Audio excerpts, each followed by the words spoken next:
कैसे आप सभी लोग? I hope doing well. मैं जानता हूँ कि आज के टॉपिक के लिए आप बहुत ज़्यादा एक्साइटेड होंगे क्योंकि टॉपिक बहुत बढ़िया है। Biotechnology, its principle and processes. मैं एक चीज़ बताना चाहूँगा कि 10 मिनट के बाद मेरी ड्यूटी है, नाइट ड्यूटी है, बहुत सारे पेशेंट्स हैं, मुझे सोने का टाइम नहीं मिलने वाला। बट मैं चाहता हूँ कि रात भर मुझे एक सैटिस्फैक्शन मिले कि इस टॉपिक को मैं बहुत बढ़िया तरीके से डिस्कस करके आया हूँ कि चाहे कुछ भी क्वेश्चन आए नीट के बीच में, मेरे स्टूडेंट्स जो इस वीडियो को देख रहे हैं, उनका क्वेश्चन सॉल्व हो जाए। बहुत बेसिकली बहुत अच्छे तरीके से सॉल्व करेंगे। मैं आपसे कुछ क्वेश्चन पूछूंगा जिसका आंसर आपको विदिन 3 सेकंड्स के बीच में 3 सेकंड्स के बीच में गेस करना है। अगर गेस हो जाएगा तो बहुत बढ़िया चीज़ है, अगर नहीं हो पाएगा फिर भी आपका बहुत बढ़िया तरीके से रिवीजन हो जाएगा, ठीक है? तो यार इस टॉपिक के बीच में स्टार्टिंग में एक डेफिनेशन दी है बायोटेक्नोलॉजी की कि integration of biology and technology to the benefit of humans. तो मुझे बता दो ये डेफिनेशन किसने दी है और उसका फुल फॉर्म क्या है? या जल्दी से ये डेफिनेशन किसने दी थी? तो भैया आपने ही दी होगी। नहीं बेटा मैंने नहीं दी थी, ये दी थी यस 1 2 3 इसका आंसर क्या होने वाला है? ईएफबी ने। तो अभी मुझे उसका फुल फॉर्म बता दो। What is the full form of EFB? जल्दी से, या जल्दी से। तो इसका आंसर क्या होने वाला है? ई मतलब यूरोपियन फेडरेशन ऑफ बायोटेक्नोलॉजी, इसने दी थी। अभी मैं आपसे एक सिंपल क्वेश्चन पूछूंगा जो कि स्टेटमेंट बेस्ड क्वेश्चन में पूछा जा सकता है। कोर टेक्निक्स ऑफ बायोटेक्नोलॉजी जो होती है उसके बीच में बेसिकली दो चीजें आती है, वो कौन सी है? कोर टेक्निक्स ऑफ बायोटेक्नोलॉजी के बीच में दो चीजें आती है, वो कौन सी है मेरे दोस्तों? एक तो होता है जेनेटिक इंजीनियरिंग। जेनेटिक इंजीनियरिंग मतलब क्या होता है?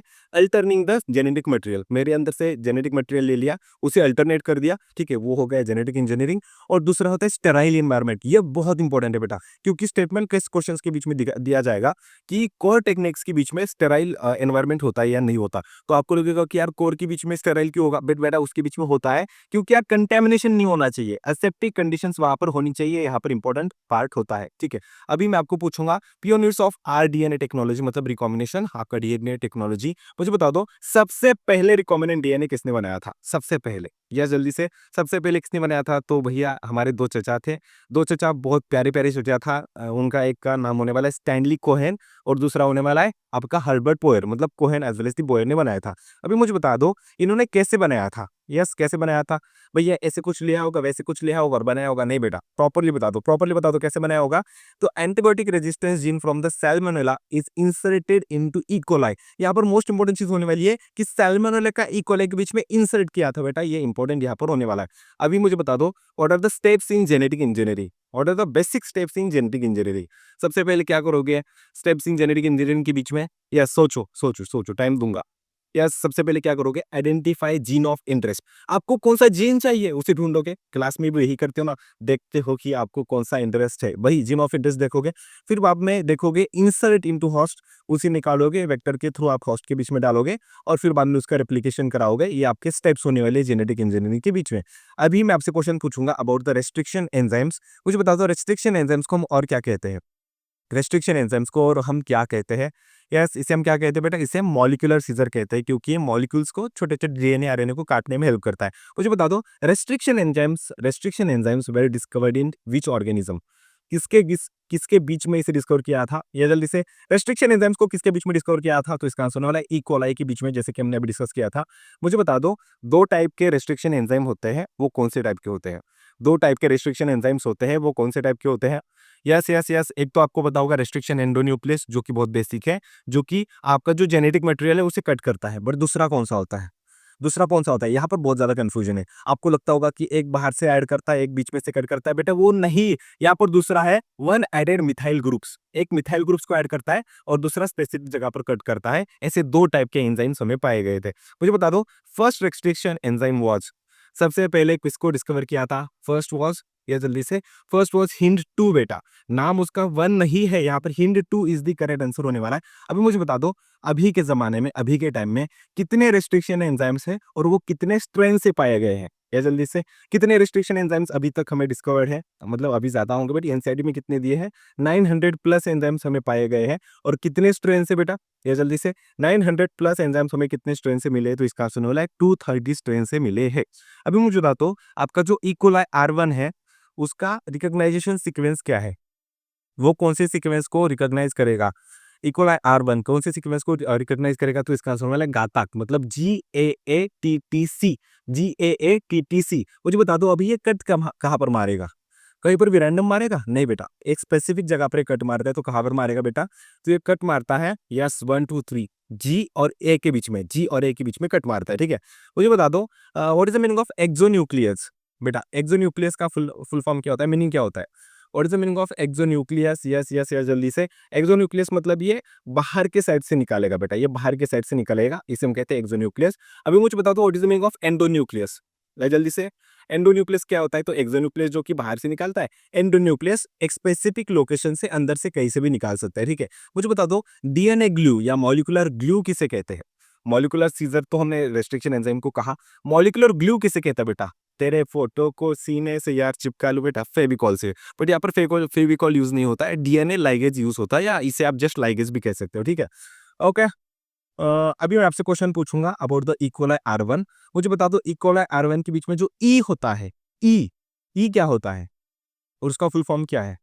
ई क्या होता है? तो ई जीनस है जिसका फुल फॉर्म है Escherichia. Escherichia is the full form of E coli, आपको पता होगा इकोलाई R1 का होता है। मुझे बता दो जो CO होता है, CO होता है वो क्या आपका रिप्रेजेंट करता है? CO क्या रिप्रेजेंट करता है? तो ये आपका कोलाई को रिप्रेजेंट करता है विच इज अ स्पेसीज। मुझे बता दो R क्या रिप्रेजेंट करता है? इकोलाई R1 में से जो R होता है वो क्या रिप्रेजेंट करता है? या जल्दी से आपको आता है इसका आंसर मुझे बताइए कि R मतलब होता है आपका स्ट्रेंग होता है। और जो आपका I बच्चा आता है, I इकोलाई R1 होता है, सॉरी 1 जो बच जाता है वो क्या होता है? यस, वो क्या होता है? It is a order of discovery, क्योंकि उसे हमने कौन से ऑर्डर में डिस्कवर किया था। अभी मैं आपको क्लोनिंग वेक्टर्स के ऊपर क्वेश्चंस पूछूंगा। मुझे बता दो एक क्लोनिंग वेक्टर के पास कौन सी चीजें होनी चाहिए? ठीक है, जल्दी से। क्लोनिंग वेक्टर्स के पास क्या क्या होना चाहिए? तो उसके पास सबसे पहली बेसिक इंपॉर्टेंट चीज है ORI होना चाहिए, उसका फुल फॉर्म बता दो। या जल्दी से, क्लोनिंग वेक्टर्स के पास बेसिकली ORI होना चाहिए, उसका फुल फॉर्म बता दो। ORI का फुल फॉर्म क्या होने वाला है? Origin of replication is the correct answer. Second चीज उसके पास क्या होनी चाहिए? एक तो हो गया ORI, दूसरा क्या होना चाहिए? दूसरा उसके पास होना चाहिए सिलेक्टेबल मार्कर, जैसे कि एग्जांपल, सिलेक्टेबल मार्कर का एग्जांपल क्या होने वाला है? सिलेक्टेबल मार्कर जैसे कि एम्पिसिलिन रेजिस्टेंस जीन, या आपका कोई भी टेट्रासाइक्लिन रेजिस्टेंस जीन, जो भी जीन हो जो कि उसे पहचानने में हेल्प करे, वो सिलेक्टेबल मार्कर चाहिए।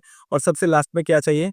जल्दी से, सबसे लास्ट में क्या चाहिए? सबसे लास्ट में उसके बीच में क्लोनिंग साइट चाहिए बेटा, ठीक है, क्योंकि वो क्लोन कर सके, जैसे कि BAM-H1, ठीक है, BAM-H1 इसका आंसर होने वाला है। अभी मुझे बता दो कलर बेस्ड वेरिएशन सिलेक्शन आपने देखा होगा, तो मुझे बता दो वहां पर दो कॉलोनीज थी, एक तो थी ब्लू कॉलोनी और दूसरी थी कलरलेस मतलब व्हाइट कॉलोनी।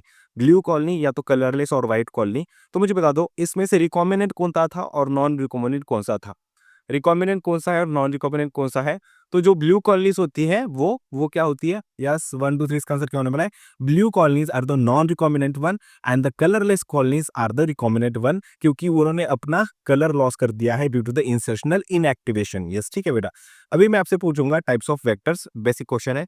तो प्लांट्स के बीच में आप कौन सा वेक्टर यूज करोगे? प्लांट्स के बीच में आप कौन सा वेक्टर यूज करोगे? तो इसका आंसर क्या होने वाला है? यस, प्लांट के बीच में कौन सा वेक्टर यूज करोगे? तो TI प्लाज्मिड यूज करोगे। अगर आपको पता है तो TI का फुल फॉर्म आपको कमेंट सेक्शन के अंदर बताना बेटा, ठीक है। TI का बहुत इंपॉर्टेंट होने वाला है। मुझे बता दो एनिमल्स के बीच में आप क्या यूज करोगे? अगर एक एनिमल सेल है जिसके बीच में आपको ये वेक्टर यूज करना है, तो कौन सा वेक्टर यूज करोगे बेटा? ये जल्दी से, कौन सा वेक्टर यूज करोगे जिसकी वजह से कैंसर वगैरह होता है? इसका आंसर क्या होने वाला है? रेट्रोवायरस, राइनोवायरस नहीं, retrovirus is the correct answer, ठीक है।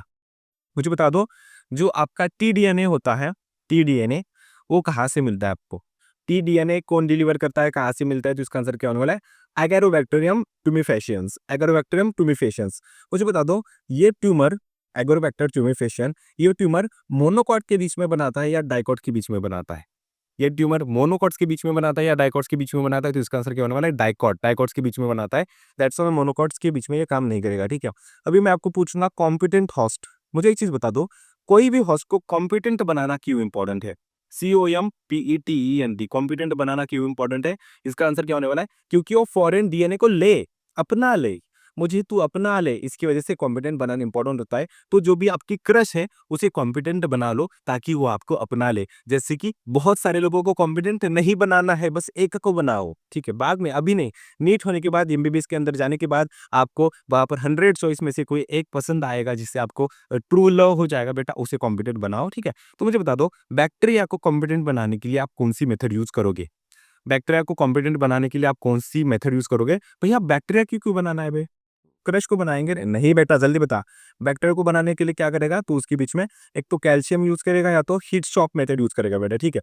अभी एक मोस्ट इंपोर्टेंट क्वेश्चन है जिसका आंसर आपको कमेंट सेक्शन के अंदर बताना है। हीट शॉक मेथड के बीच में सबसे पहले आप उसे आइस पर रखोगे या हॉट करोगे बेटा? मतलब उसे ठंडा करोगे या गर्म करोगे, सबसे पहले आपको कमेंट सेक्शन के अंदर बताना है। मुझे बता दो एनिमल्स के बीच में कॉम्पिटेंट होस्ट बनाने के लिए आप कौन सी मेथड यूज करोगे? या फॉरेन डीएनए को डालने के लिए आप कौन सी चीज़ यूज़ करोगे? मैंने एग्जांपल दे दिया था बेटा, तो उसके बीच में आप माइक्रो इंजेक्शन यूज़ करोगे बेटा, माइक्रो इंजेक्शन, क्योंकि हमारे बीच में सेबॉल नहीं होता है, ठीक है? मुझे बता दो प्लांट्स के बीच में आप क्या यूज़ करोगे? प्लांट्स के बीच में आप कौन सी मेथड यूज़ करोगे वेक्टर्स को डालने के लिए? फॉरेन डीएनए को डालने के लिए क्या यूज़ करोगे वेक्टर? तो इसका आंसर होने वाला है biolistic gene gun, biolistic gene gun. अभी मुझे बता दो अगर ये गन है, ठीक है, तो इस गन की गोलियाँ किस चीज़ से बनी होती है? या जल्दी से पॉप माइक्रो पार्टिकल्स होते हैं, तो ये माइक्रो पार्टिकल्स किस चीज़ से बने होते हैं? इसका आंसर क्या होने वाला है? यस, यस, बहुत महँगे हैं बट अभी गोल्ड और टंगस्टन के बुलेट्स होते हैं। गोल्ड या टंगस्टन की बुलेट्स होती है, ठीक है? अभी मैं आपसे पूछूँगा आइसोलेटिंग डीएनए के ऊपर, मतलब देखो कि अगर एक आपके पास सेल है, जिससे आपको डीएनए निकालना है, तो आप क्या चीज़ यूज़ करोगे, ठीक है? अभी मुझे बता दो कौन-सा एंजाइम यूज़ करोगे? तो बैक्टीरिया के बीच में आप कौन-सा एंजाइम यूज़ करोगे? जो कि हमारे सलाइवा के बीच में भी होता है, टीयर के बीच में भी होता है। यस, कौन-सा एंजाइम यूज़ करोगे? जिसका आंसर होने वाला है लाइसोज़ाइम, जो कि बैक्टीरिया के सेल वॉल को डिग्रेड करेगा बेटा, ठीक है? प्लांट्स के लिए क्या यूज़ करोगे? प्लांट्स के लिए क्या यूज़ करोगे? कौन-सा एंजाइम यूज़ करोगे? तो इसका आंसर होने वाला है सेल्यूलेज़, सेल्यूलेज़ आप यूज़ करोगे। मुझे बता दो फंगस के लिए क्या यूज़ करोगे? इंपॉर्टेंट क्वेश्चन है बेटा। फंगस का सेल वॉल आपका किससे बनता है? काइटिन से बनता है, ठीक है? तो फंगस के लिए क्या यूज़ करोगे? काइटिनेज यूज़ करोगे बेटा, ठीक है? मुझे बता दो डीएनए के प्रेसिपिटेशन के लिए कौन-सी चीज़ यूज़ करोगे? डीएनए के प्रेसिपिटेशन के लिए मैं जानता हूँ आपके पास ये नॉलेज बहुत ईज़िली होगा क्योंकि वो थोड़ी-सी अच्छी चीज़ है। इसके लिए अंदर आपको चिल्ड इथेनॉल डालना है बेटा। हाँ, हॉट नहीं डालनी बेटा, चिल डालनी है, चिल मज़ा आनी चाहिए बेटा। उस डीएनए को मज़ा आना चाहिए। अरे झूम, झूम, झूम चिल्ड इथेनॉल के पास में ऐसे करके उसे मज़ा आना चाहिए, ठीक है? अभी मैं आपको पीसीआर साइकिल के बारे में क्वेश्चन पूछूँगा और ये जो full form of PCR cycle, PCR cycle का फुल फॉर्म क्या होने वाला है? यस, बहुत इजी क्वेश्चन पूछ लिया भैया आपने। Polymerase chain reaction. अभी मुझे बता दो what are the 3 steps of PCR cycle? इसके बीच में कौन से 3 स्टेप्स होती है? या जल्दी से कौन सी 3 स्टेप्स होती है? सबसे पहले होता है डीनेचुरेशन, यस डीनेचुरेशन। उसके बाद में होता है एनेलिंग, ठीक है एनेलिंग। उसके बाद में होता है एक्सटेंशन। तो इसकी ट्रिक होने वाली don't ask extra. Denaturation, annealing और आपका या एक्सटेंशन हो जाएगा। मुझे बता दो डीनेचुरेशन के लिए नॉर्मली कितना टेम्परेचर लगता है? पीवाईक्यूज में बहुत बार पूछा गया है। डीनेचुरेशन के लिए नॉर्मली कितना टेम्परेचर लगता है? इसका आंसर क्या आने वाला है? 90 डिग्री सेल्सियस लगता है बेटा। एनेलिंग के लिए एनेलिंग के लिए कितना टेम्परेचर लगता है? तो इसका आंसर क्या होने वाला है? 50 डिग्री सेल्सियस के लगभग लगता है। और एक्सटेंशन के लिए एक्सटेंशन के लिए कितना लगता है? 70 डिग्री सेल्सियस लगता है। अभी मुझे बता दो पीसीआर साइकिल का यूज़ कौन से डिसीज़ के डिटेक्शन के लिए यूज़ हो सकता है? अर्ली डिटेक्शन के लिए। एलिसा भी यूज़ किया जाता है बट और कौन-सा डिसीज़ होता है? एचआईवी के लिए बेटा, एचआईवी के लिए पीसीआर या पीसीआर साइकिल यूज़ की जाती है और उसी के साथ पीसीआर साइकिल डीएनए फिंगरप्रिंटिंग के लिए यूज़ की जाती है। अभी मैं आपको जे इलेक्ट्रोफोरेसिस के ऊपर क्वेश्चन पूछूँगा। अभी मुझे बता दो जो डीएनए होता है, जो कि हम यूज़ करते हैं जेल इलेक्ट्रोफोरेसिस के बीच में, वो हमें कौन से स्टेन से स्टेन करना होता है? कौन से स्टेन से स्टेन करना होता है? तो इसका आंसर क्या होने वाला है? Yes, yes, yes. कौन-सा स्टेन होता है? Ethidium bromide. तो उसे आप किसके नीचे देखोगे? किसके नीचे देखोगे? कौन सी लाइट के नीचे देखोगे बेटा? तो उसका आंसर होने वाला है यूवी रेज़ के नीचे देखोगे। तो वो कौन-सा कलर दिखाई देगा? इथिडियम ब्रोमाइड की वजह से कौन-सा कलर दिखाई देगा? Yes, yes, yes, yes. कौन-सा कलर दिखाई देगा? तो ऑरेंज कलर दिखाई देता है। मुझे बता दो ये आपका जेल इलेक्ट्रोफोरेसिस इसकी वजह से डीएनए आपको पता चलता है कि कौन-सा छोटा है, कौन-सा मोटा है। तो वो किस बेसिस पर सेपरेट होते हैं बेटा? क्या वो चार्ज के बेसिस पर सेपरेट होते हैं? हाँ, चार्ज के बेसिस पर सेपरेट होते हैं, बट डिफरेंशिएट कैसे कर पाओगे? उसकी साइज़ के बेसिस पर। जितना छोटा उतना ज़्यादा ज़्यादा दूर जाएगा, ज़्यादा दूर जाएगा, ठीक है? उस तरीके से हो जाएगा। अभी मुझे बता दो बायोरिएक्टर्स जो होते हैं, बायोरिएक्टर्स उसका यूज़ क्या है? हम बायोरिएक्टर्स को यूज़ क्या करते हैं बेटा? अगर बायोरिएक्टर्स नहीं होंगे तो क्या ही फ़र्क पड़ेगा? बायोरिएक्टर्स का यूज़ क्या होता है बेटा? इसका यूज़ होता है लार्ज स्केल कल्चर के लिए, ज़्यादा उसका प्रोडक्शन बनाने के लिए होता है और इसकी जो डायग्राम्स है, diagrams most most most important है, अभी तक बहुत सारे क्वेश्चन पूछे गए हैं, ठीक है? ओके, अभी मैं आपसे क्वेश्चन पूछूँगा which was the first artificial vector? Which was the first artificial vector? First artificial vector कौन-सा होने वाला है? या जल्दी से इसका आंसर क्या होने वाला है? पीवीआर 322 इसकी भी डायग्राम नेक्स्ट लेवल इम्पोर्टेंट है बेटा। अभी मैं डायग्राम के क्वेश्चन तो यहाँ पर नहीं पूछ सकता बट अगर मैं पूछूँगा तो कहीं से पूछ लूँगा। डीएनए टेस्ट सीरीज़ हमारी जो अंकुल है उससे हो जाएगा, ठीक है? और अभी मैं आपको पूछूँगा डीएनए लाइगेज क्या करता है? डीएनए लाइगेज कौन से एंड्स को स्टिक करता है? ये बता दो। कौन से एंड्स को जोड़ता है? ठीक है, कौन से एंड्स को जोड़ता है? इंपॉर्टेंट है, बहुत इंपॉर्टेंट क्वेश्चन है। तो ये स्टिकी एंड्स को जोड़ता है बेटा। अगर वो स्टिकी एंड्स रहेंगे फिर ही जुड़ेंगे, अगर स्टिकी एंड नहीं है तो नहीं जुड़ेंगे। DNA ligase join sticky ends ये याद रखना, ठीक है? मुझे बता दो डीएनए फिंगरप्रिंटिंग के बारे में आपसे कुछ क्वेश्चंस पूछूंगा। इसके बीच में हम वीएनटीआरस यूज करते हैं। वीएनटीआरस उसका फुल फॉर्म बता दो। या जल्दी से what is the full form of VNTR? तो इसका आंसर क्या होने वाला है? Variable number of tandem repeats. Variable number of tandem repeats. मुझे बता दो, डीएनए फिंगरप्रिंटिंग टेक्निक किसने दी थी? डीएनए फिंगरप्रिंटिंग टेक्निक किसने दी थी? डीएनए फिंगरप्रिंटिंग टेक्निक किसने दी थी यार? जल्दी से रिकॉल कर, रिकॉल कर। इसका आंसर क्या होने वाला है? Alex Jeffrey is the correct answer. और भी एक क्वेश्चन बता दो, मैं एक्स्ट्रा पूछ लूंगा जो कि हमारे शॉर्ट नोट्स के बीच में मैंने ऐड कर दिया है। क्या हम डीएनए फिंगरप्रिंटिंग के बीच में आरबीसी को यूज कर सकते हैं? क्या आरबीसी को यूज़ कर सकते हैं? नहीं कर सकेंगे क्योंकि उसके बीच में न्यूक्लियस नहीं होता है। देखो ये हमारे बायोटेक्नोलॉजी के शॉर्ट नोट्स हैं, इतना शॉर्टली मैंने दिया है, इसके बाहर क्वेश्चन आने के चांसेस बहुत कम है। हमारे बायोलॉजी के शॉर्ट नोट्स को जॉइन करने के लिए पिन कमेंट चेक कर लेना, हमारी एप्लीकेशन डाउनलोड कर लो वैभव देशमुख बायोलॉजी। वहाँ पर आपको कोर्स दिखाई देगा जिसकी प्राइस सिर्फ 480 रुपीज़ है, क्लास 11 पूरा including newly added morphology. Families important है, फ्रॉग है, कॉकरोच है, क्लास 12th है, हर एक टॉपिक विदिन 5 मिनट्स में रिवाइज हो जाता है। अगर आप अभी स्टार्ट करते हो शॉर्ट नोट्स को रिवाइज करना, विदिन 2 डेज और 3 डेज पूरी बायोलॉजी कवर हो जाएगी। अगर आप अभी 150 200 स्कोर कर रहे हो फिर भी 300 कर सकते हो। अगर 250 कर रहे हो तो 360 आउट ऑफ 360 बहुत इजीली हो सकता है। इसकी वजह से 500 रुपीज़ मतलब 480 रुपीज़ है, वो इन्वेस्ट करना आपके लिए सबसे बड़ी इंपॉर्टेंट एक टर्निंग पॉइंट हो सकता है आपकी लाइफ का। आपकी पूरी प्रिपरेशन बदलेगी, एक सीट सिक्योर हो सकती है। ठीक है बेटा, अभी मैं आपसे और कुछ क्वेश्चंस पूछूंगा। ओके ओके ओके, अभी एक थोड़े से आउट ऑफ एनसीईआरटी क्वेश्चन है, बट मतलब वैसे आउट ऑफ एनसीईआरटी नहीं है, बट पीवाईक्यूज में बहुत बार पूछे गए हैं। सदर्न ब्लॉटिंग के बीच में हम किसे ब्लॉट करते हैं? डीएनए, आरएनए या प्रोटीन को? सदर्न ब्लॉटिंग के बीच में सदर्न ब्लॉटिंग के बीच में डीएनए होता है, याद रखना, ठीक है। अभी मुझे बता दो, नॉर्दर्न ब्लॉटिंग के बीच में क्या होता है? डीएनए होता है, आरएनए होता है, प्रोटीन होते हैं। नॉर्दर्न ब्लॉटिंग के बीच में नॉर्दर्न ब्लॉटिंग के बीच में क्या होता है? आपका आरएनए होता है। और वेस्टर्न के बीच में क्या होता है? वेस्टर्न ब्लॉटिंग के बीच में क्या होता है? यस, जल्दी से, वेस्टर्न ब्लॉटिंग के बीच में क्या होते हैं? प्रोटीन्स होते हैं, ठीक है। अभी मैं आपसे क्वेश्चन पूछूंगा। ओके, मुझे बता दो, प्रोब्स जो होते हैं, प्रोब्स का मीनिंग क्या होता है? What is the meaning of probes? Probes का मीनिंग क्या होता है? इसका आंसर क्या होने वाला है? रेडियो एक्टिवली आपके हाईली ये आरडीएन या आरएनए मॉलिक्यूल्स होते हैं, ठीक है, उसके बीच में वो यूज किया होता है।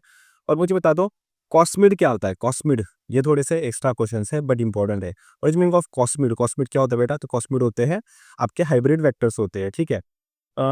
ओके ओके ओके, एक कुछ शॉर्टकट मैं आपको पूछूंगा। अ, मुझे एक चीज बता दो, सर्कुलर डीएनए है, ठीक है, अगर आप उसके फ्रैगमेंट्स बनाने चाहोगे, अगर फ्रैगमेंट्स बनाने हैं, तो नंबर ऑफ रिकॉग्नाइजेशन साइट उसके बीच में कितनी होगी?